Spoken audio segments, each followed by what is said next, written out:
Street food किसको नहीं पसंद। अगर हमारे इंडिया के स्ट्रीट फूड की बात करें तो कोई भी देश हमारे देश के स्ट्रीट फूड का मुकाबला कर ही नहीं सकता। अगर आप सोशल मीडिया यूज करते हो या फिर उसमें थोड़े से भी एक्टिव हो तो आप इनको जरूर जानते होंगे। कुछ टाइम से ये पूरे इंटरनेट पे छाए हुए हैं। यहाँ तक कि ये इंडिया में ही फेमस नहीं है, ये इंडिया के बाहर ट्विटर में काफी ज्यादा फॉरेनर्स के बीच में भी फेमस हो चुके हैं। इनका नाम है छांगनी कचौड़ी क्लब। ये कोलकाता में एक स्ट्रीट वेंडर है और ये फेमस है अपनी क्लब कचौड़ी के लिए। बहुत सारे व्लॉगर्स और लोगों के अकॉर्डिंग ये बहुत ही ज़्यादा टेस्टी क्लब कचौड़ी बनाते हैं। ये तो अच्छी बात हो गई, एक तो स्ट्रीट फूड, वो भी इंडिया का स्ट्रीट फूड और टेस्टी। और क्या चाहिए ना।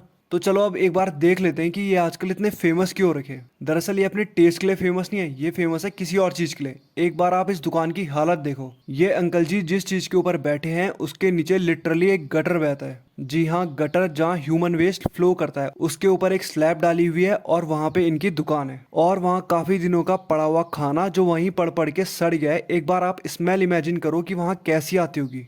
अब एक बार आप अपनी नज़र इस भीड़ की तरफ डालिए। यहाँ लिटरली हजारों लोग डेली का खाना खाते हैं और ये अंकल जी हफ्ते का लाखों में कमाते हैं। पर ये कोई भी एफर्ट नहीं लेंगे अपनी दुकान को अपग्रेड करने के लिए या उसकी साफ सफाई के लिए। इनको क्लीनलीनेस और हाइजीन से कोई भी लेना देना ही नहीं है। पर इसके लिए ये जिम्मेदार नहीं है, इसके लिए जिम्मेदार है हम लोग। जी हाँ, आप और मैं। क्योंकि हम लोग कुछ भी खाएंगे, कहीं भी बैठ के खाएंगे, बस वो टेस्टी होना चाहिए। लिटरली लोग गटर के ऊपर बैठ के भी खाने को तैयार हैं, बस खाना टेस्टी होना चाहिए। इनको कोई फर्क नहीं पड़ता ये जहाँ पे बैठे हुए हैं उसके नीचे खाना सड़ के बैक्टीरिया का ब्रीडिंग ग्राउंड बन चुका है और उससे लोगों को काफी ज्यादा बीमारियां हो रही होंगी। अब आ जाते हैं फूड ब्लॉगर्स की तरफ। ये निहायती घटिया और रद्दी किस्म के लोग हैं।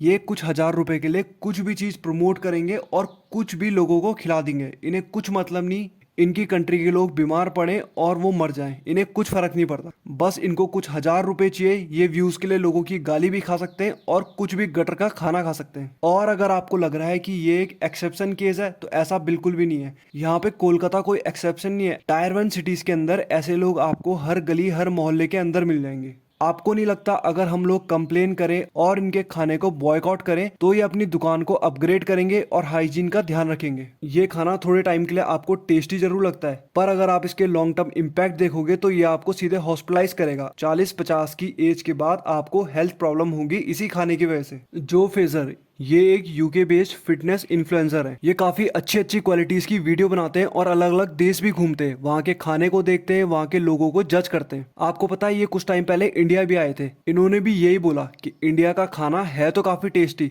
पर बहुत ही ज्यादा अनहाइजीनिक। लिटरली ये आदमी इंडिया में ये देखने आया था कि क्या यहाँ का खाना खाकर इसको फूड पॉइजनिंग होगा कि नहीं, इसको डेली बैली होगा कि नहीं। अब डेली बैली क्या होता है ये आप इन्हीं से सुनिए। Delhi belly. What is this? You see, street food vendors who are not on top of their hygiene cause their foods to lurk with nasty bacteria and viruses. When you eat this food, it can cause Delhi belly, which is extreme vomiting, diarrhea, nausea for several days. It was as close to death as I have ever felt, said one person. People go off on this on how horrible the experience is, and it can all be caused by just one bite of one bad food.